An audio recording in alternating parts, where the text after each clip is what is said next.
안녕하세요. 일신사입니다. 저희 채널에는 신박한 사연들이 많이 있으니 많은 분들의 구독 부탁드립니다.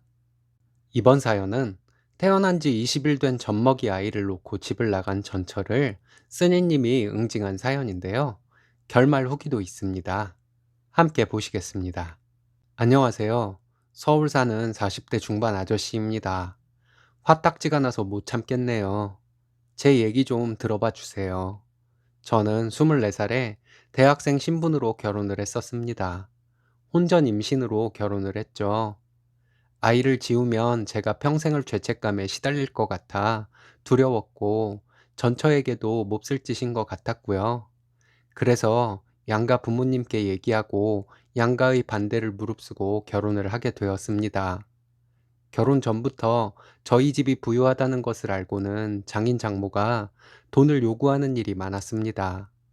제가 학생 신분이라 돈이 없는 것이 당연하니까 저희 부모님에게 또는 형에게 돈을 꿔달라고 얘기를 하라는 장인과 장모였습니다. 장인이었던 사람은 저에게 형이나 부모님께 말씀드려서 2천만 원을 꿔달라고 하더라고요. 우리 결혼하는데 비용이 모자르다고요. 지금 생각해보면 결혼식을 최소한으로 했고 반지만 나눠 끼우고 결혼을 했는데 무슨 돈이 그리 많이 필요했겠어요. 그냥 그 돈 받고 모르쇠 하려고 했던 거겠죠. 그리고 결혼을 한 후 3달 뒤에 딸이 태어났는데요. 딸이 태어나고 한 달 안 되어서 장모가 찾아와서 말도 안 되는 트집을 잡고 제 따귀를 때리며 너 같은 놈과 내 딸을 살게 할 것 같아? 라는 말을 하며 애엄마를 데리고 가버렸습니다. 그 당시 처가에 찾아가 봐도 쌍욕을 먹고 문전박대만 당할 뿐이었고요. 아이와 둘이 살 수가 없어서 부모님이 아이를 키워주고 있었는데요. 처가에서는 이혼을 시키겠다며 난리를 치고 말도 안 되는 위자료를 저에게 요구해서 하는 수 없이 소송 이혼을 하였습니다. 판결은 제가 원하는 대로 다 되었고요. 그 이후 전처 쪽 사람들과는 어떤 연락도 만남도 없었습니다. 그러던 중 아이가 초등학교에 들어갈 무렵에 현재의 와이프를 만나서 함께 살고 있습니다. 우리 딸을 본인 자식처럼 예뻐해주는 고마운 사람이죠.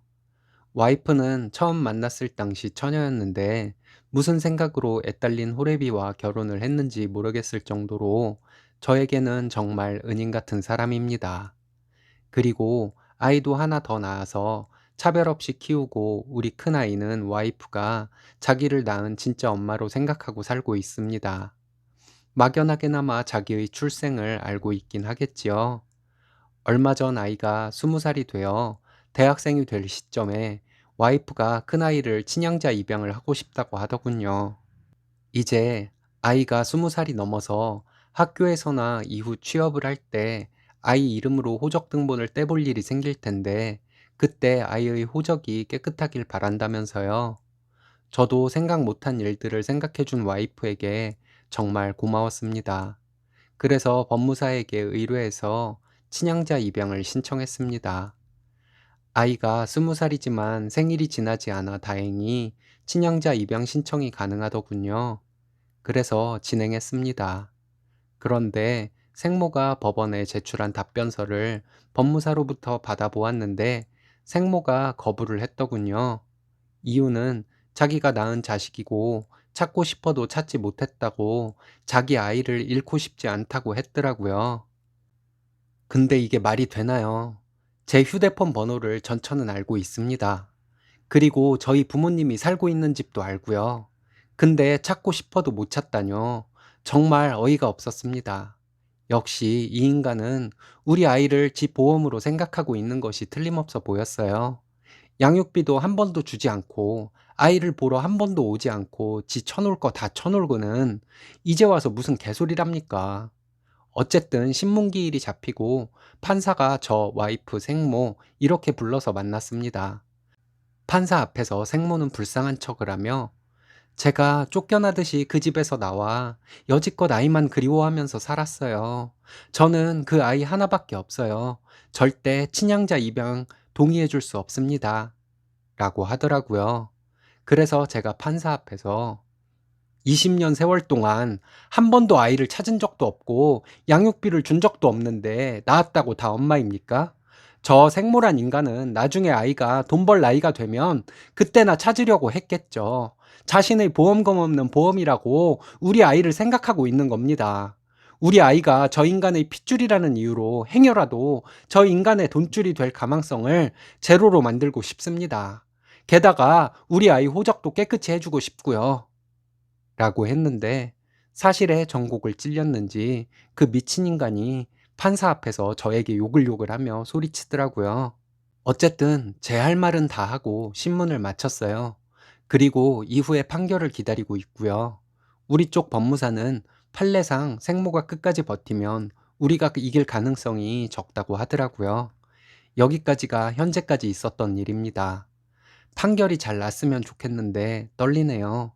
이번 일로 그 미친 인간이 나중에 우리 아이 취업 후에 불쌍한 척하며 찾아와서 거짓말하면서 여러 가지 요구할까봐 더 걱정이 됩니다. 그것들이 무서워하는 게 돈인데 양육비 소송으로 압박을 할까도 생각합니다. 요즘은 법이 바뀌어서 아이가 다 큰 후에도 양육비를 청구할 수 있다고 하네요. 정말 손이 떨리고 화가 나서 요즘 잠을 못 잡니다. 와이프는 저보다 더 화가 난 상태고요. 지가 엄마면 아이가 더 좋은 곳을 향해 갈 수 있으면 보내줘야지 나중에 지 보험으로 생각한다고요. 그게 아니라면 아이가 태어나고 20년 가까이 되는 시간 동안 한 번이라도 연락을 했거나 만나러 오지 않았겠냐면서요. 모성애도 없는 인간이 판사 앞에서 개소리 했다고 지금 화를 사귀지 못하고 아이를 더 가여워하고 있네요. 저희 부부는 어찌해야 할까요? 제 글을 읽으신 형님, 누님들, 저보다 더 지혜로운 후배님들의 많은 조언 부탁드립니다. 후기입니다. 저와 비슷한 경험이 있는 분들이 의외로 많았군요. 댓글들 중에서 대법원까지 가서도 생모의 반대로 친양자 입양에 실패를 했다는 분의 글도 읽어봤습니다. 우리나라의 법은 아이가 어떻게 자랐는지보다 누가 낳았는지를 중요시 여긴다는 것을 알게 되었네요. 근데 이건 누구를 위한 법인가요? 애를 낳고 태어난 지 한 달도 안 된 아이를 놓고 나가서 자기 하고 싶은 대로 다 하고 살다가도 아이와 호적상 연결이 되어 있어서 부양을 요구할 수 있다는 것 자체가 말이 되나요? 아이가 그 요구를 거부할 수 있긴 하지만 그런 요구를 할 수 있다는 것 자체가 이해가 안 가네요. 전에 저희는 생모가 친양자 입양을 거부해서 항고를 하고 동시에 생모에게 양육비를 청구하는 소송을 걸었습니다. 정말 적게 잡아서 월 20만 원씩 20년치를 요구하는 양육비 청구 소송을 걸었어요. 얼마 뒤에 송장을 받았는지 생모가 연락이 오더군요. 휴대폰 녹음 기능을 켜고 전화를 받았습니다. 아이가 태어나고 자기를 시댁 식구들이 힘들게 해서 집을 나간 건데 그때 찾아와서 용서를 구하고 자기를 데려갔어야 했다고 했습니다. 결혼 생활을 2달 했고 아이 태어나고 20일 만에 젖먹이던 아이를 놓고 나가서 나에게 시위를 한 것이 말이 되냐고 했습니다. 그리고 임신 중이라고 집안일도 우리 어머니가 거의 다 했는데 누가 누굴 힘들게 했냐고 말도 안 되는 소리 하지 말라고 그랬습니다. 그리고 젖먹이 아이를 두고 집을 나가서 아이가 배고프다고 울고 분유는 안 먹으려고 해서 내가 그렇게 전화를 했는데 안 받아놓고는 이제 와서 그게 무슨 헛소리냐고 따졌어요. 아무 말도 못하길래 나중에 이런 식으로 말도 안 되는 소리 할까봐 우리 부모님이 소송 이혼을 한 것이 아니겠냐고 했습니다. 그리고 우리 부모님이 다행히 버리지 않고 이혼 판결문도 보관하고 계셔서 그 판결문이 이번 양육비 소송에 필요하면 첨부를 할 수 있는 좋은 자료가 될 것이라고 얘기했어요. 그런데도 그 생모란 인간은 자기가 그렇게 힘들어서 그때 저와 살던 집을 나갔는데 판결문이 무슨 소용이 있냐고 하더라고요. 그럼 법도 무시하고 살 수 있는 무슨 신과 같은 존재냐고 하고 더 이상 할 말 없으니까 얼른 아이 양육비나 보내라고 했습니다. 어차피 평생 언젠가라도 양육비는 법적으로 주게 되어 있다고 했고요. 그랬더니 자기를 내쫓아 놓고는 무슨 양육비를 달라고 하는 거냐며 소리를 지르더군요. 정말 돌림노래 같은 대화를 20년 만에 또 하게 되니 더 이상 말하고 싶지 않았습니다. 더 이상 할 말 없으니까 시간 있으면 우리가 20년 전에 했던 이혼 소송에 대한 판결문이나 읽어보라고 하고 전화를 끊었습니다. 그리고 그 소송 사건 번호 문자로 보내주었습니다. 며칠 뒤에 다시 전화가 왔습니다. 우리 부부가 원하는 친양자 입양에 자기가 동의서를 제출해주면 양육비 소송을 취하해 줄 거냐고 묻더군요. 정말 어이가 없었습니다. 이것들은 아이가 어떻게 되든 말든 끝까지 돈이 목적이었네요. 정말 이런 인간이 생모라는 사실에 우리 아이가 불쌍해서 먹먹한 마음이 들었습니다. 어쨌든 저희는 목적이 돈이 아니라 아이를 저와 와이프의 친자로 공문서에 나오도록 하는 것이었기 때문에 친양자 입양 동의서를 제출해주면 양육비 소송은 없던 걸로 해주는 것을 생각해 보겠다고 했습니다. 단, 조건이 하나 더 있다고 말했어요. 예전에 나한테 쌍욕을 하고 따귀를 때렸던 니네 엄마가 나한테 와서 무릎 꿇고 진심으로 사과도 해야 한다고 했습니다. 젖먹이 아이를 돈 때문에 버리고 나가서 우리 부모님과 흥정을 하려고 했던 것에 대해 너도 나에게 와서 무릎 꿇고 사과를 해야 한다고 했습니다. 내 조건들 중에 하나라도 이행이 되지 않는 것이 있다면 친양자 입양이 되건 말건 양육비나 받아내겠다고 했어요. 그리고 전화를 끊어버렸습니다. 다음 날 그 생모란 인간이 전화를 해서는 자기 엄마와 저에게 찾아와서 사과를 하겠다고 하더군요. 오라고 했습니다. 집 근처 카페에서 그 모녀를 만났습니다. 제 아내도 함께 갔어요. 저에게 생모의 엄마라는 돈에 미친 인간이 무슨 세상 좋은 사람인 것처럼 잘 지냈냐고 인사를 하더군요. 개소리 집어치우고 둘이 할 말이나 하고 가라고 했습니다. 근데 정말 둘이 그 사람들 있는 카페에서 무릎을 꿇더군요. 주위에 사람들이 다 쳐다보고 웅성거리는데 제가 그 모녀에게 빨리 할 말을 하고 꺼지라고 했습니다. 생모라는 인간은 저에게 젖먹이 아이를 버리고 나가서 돈을 흥정하려고 했던 것을 사과한다고 말했습니다. 생모의 엄마는 사위였던 저를 때리고 욕하면서 괴롭힌 것을 사과한다고 말했고요. 제가 생모 엄마에게 나를 때리고 욕했던 것이 나를 군기 잡아서 우리 부모님 돈 빼먹으려고 했던 짓이었던 거 인정하냐고 했어요. 맞다고 하더군요. 이제 됐다고 했습니다. 그리고 저희 부부는 그곳에서 나왔습니다. 그랬더니 양육비 소송은 취하해 줄 거냐고 하더군요. 생각해 보겠다고 했습니다. 이렇게 사과를 하면 소송을 취하해 준다더니 거짓말을 한 거냐며 언성을 높이더라고요. 내가 생각해 본다고 했지 언제 취하해 준다고 했냐고 말했습니다. 이렇게 언성을 높이는 것을 보니 사과가 진심이 아닌 것을 알겠다고 하고 양육비 소송은 그대로 진행해야겠다고 하고 나왔습니다. 며칠 동안 생모에게 계속 전화가 왔지만 안 받았습니다. 그랬더니 문자로 친양자 입양 동의서를 제출했다고 하더라고요. 그러면서 양육비 소송을 취하해 달라고요. 그리고 얼마 뒤에 법무사에게 생모 쪽에서 친양자 입양 동의서를 제출했다고 연락이 왔습니다. 이렇게 되면 친양자 입양 요청이 법원에서 받아들여지게 될 것이라고 법무사가 얘기했습니다. 그래서 법무사가 요구하는 나머지 서류들을 법무사에게 보냈습니다. 그렇게 해놓고 지금 법원의 판결을 기다리고 있는 중입니다. 아이는 분명히 저와 아내가 고생하며 키웠습니다. 부모 말 잘 듣고 동생도 잘 챙기는 이제 성인이 된 우리 아이는 초등학교 들어갈 무렵에 아내를 처음 봤으니 막연하게나마 자기의 출생에 대해 알고 있을 거예요. 하지만 누구도 그것에 대해 말을 꺼낸 적이 없습니다. 그냥 우리는 단란하게 사는 가족일 뿐이고요. 그런데 우리 아이가 이제 성인이 되어 호적과 연관된 서류를 대학교에서나 취업을 할 때 제출하라고 하는 경우가 있잖아요. 그때 우리 아이가 생모에 대해 적혀 있는 서류를 보고 괜히 심적으로 부담이 생길 것이 걱정이 되었습니다. 그래서 친양자 입양을 신청하게 된 것이고요. 잘한 것 같아요. 이번 일로 정말 놀랍게도 돈을 아이보다 더 중요하게 생각하는 인간이 세상에 있다는 것을 알게 되었습니다. 양육비로 압박을 했더니 동의서를 제출해 준 것을 보면 말이죠. 그 생모와 20년 전에 이혼 소송을 할 때 부모님이 저런 애를 다시 데리고 와서 살면 평생을 돈 내놓으라고 하며 저를 협박하고 괴롭힐 텐데 평생 힘들게 살지 말고 소송으로 깨끗하게 이혼을 하라며 변호사를 선임해 주셨던 이유를 이제 확실하게 알 것 같습니다. 양육비 소송은 친양자 입양이 되고 나면 취하하려고요. 돈 때문에 난리도 치고 비굴해지기도 하는 것을 자유자재로 바꾸는 역겨운 인간들과 더 이상 엮이고 싶지 않습니다. 일이 잘 되어서 얼른 우리 아이가 호적상으로도 아내의 아이로 나왔으면 좋겠습니다. 제 글에 함께 분노해 주시고 저와 아내를 책임감 있다며 칭찬해 주셨던 분들께 감사드립니다. 후기입니다. 후기가 궁금하다고 하시던 분들이 많아서 후기를 적습니다. 친양자 입양 절차가 다행히 잘 되었습니다.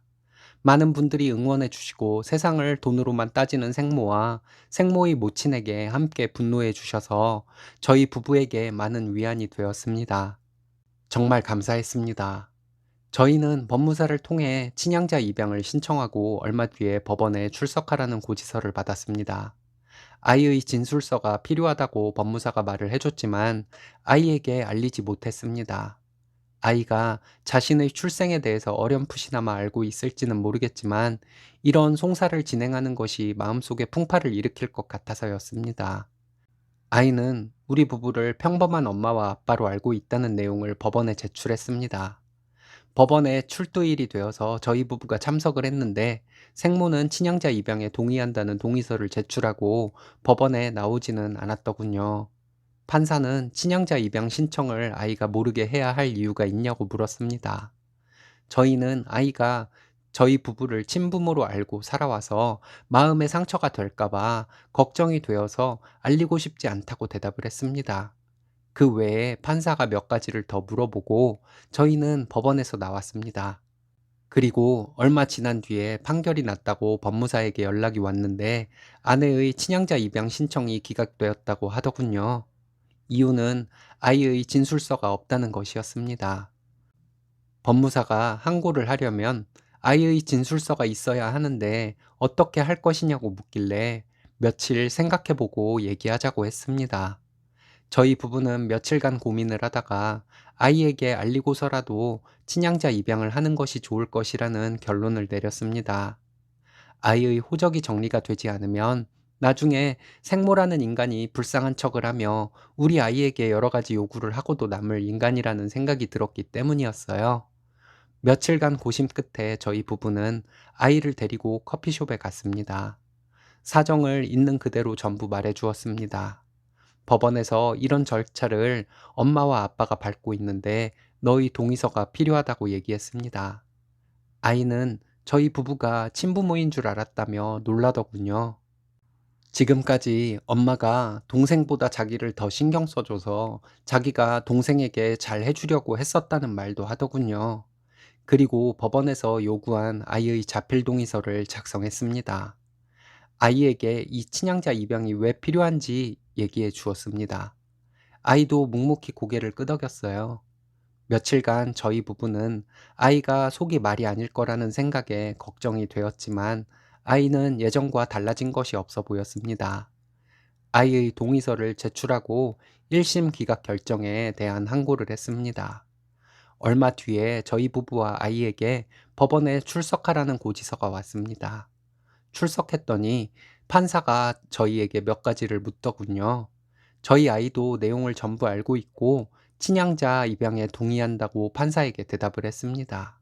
그 후 며칠 지나서 1심 심판을 파기하고 아내의 친양자 입양 신청을 인용하겠다는 결정문이 나왔습니다. 법무사가 향후 절차에 대해서 알려주겠다고 하더군요. 너무 후련했습니다. 아이에게도 알리고 양가 부모님께도 알려드렸습니다. 저희 부모님도 잘 되었다고 기뻐하셨지만 장인어른과 장모님께서는 더더욱 기뻐하셨습니다. 그렇게 기뻐해 주시는 장인어른과 장모님께 너무 감사한 마음이 들었습니다. 변변치 않은 호랍이었던 저에게 딸을 주신 것도 죄송하고 감사한데 우리 큰아이에 대해 항상 신경 써 주셨던 것들이 생각이 나서 뭐라 감사의 말씀을 드려야 할지 모르겠더군요. 아이가 대학 합격자 발표가 있은 다음 날 장인어른께서 저희 집에 오시더니 큰아이에게 함께 나가자고 하셨던 일이 생각이 났습니다. 외할아버지와 함께 어딜 다녀오더니 큰아이가 양손에 정장 두 벌을 가지고 입이 귀에 걸린 채로 집에 들어온 적이 있었습니다. 그 뒤부터 외가에 가면 할아버지 옆에 딱 달라붙어 있던 아이와 장인어른의 모습이 얼마나 귀엽던지 이제 아이를 저와 아내의 호적에 올리는 절차만 남았습니다. 많은 분들의 댓글들 정말 감사했습니다. 앞으로 저희 아이들과 저희 부부 잘 살겠습니다. 내일처럼 함께 분노해 주시고 잘 될 것이라 응원해 주신 모든 분들께 감사의 말씀 올립니다. 정말 감사합니다. 정말 잘 되었습니다. 비슷한 경우에 처해 있는 분들에게 좋은 정보가 될 수 있는 사연일 것 같습니다. 쓰니님 가족들 모두 행복하시길 바랍니다. 오늘의 사연은 여기까지입니다. 재밌으셨다면 좋아요, 구독 부탁드려요. 일신사는 여러분들의 사연으로 제작됩니다. 많은 사연 제보 바랍니다. 여러분들의 사연은 아래 메일 주소로 부탁드려요.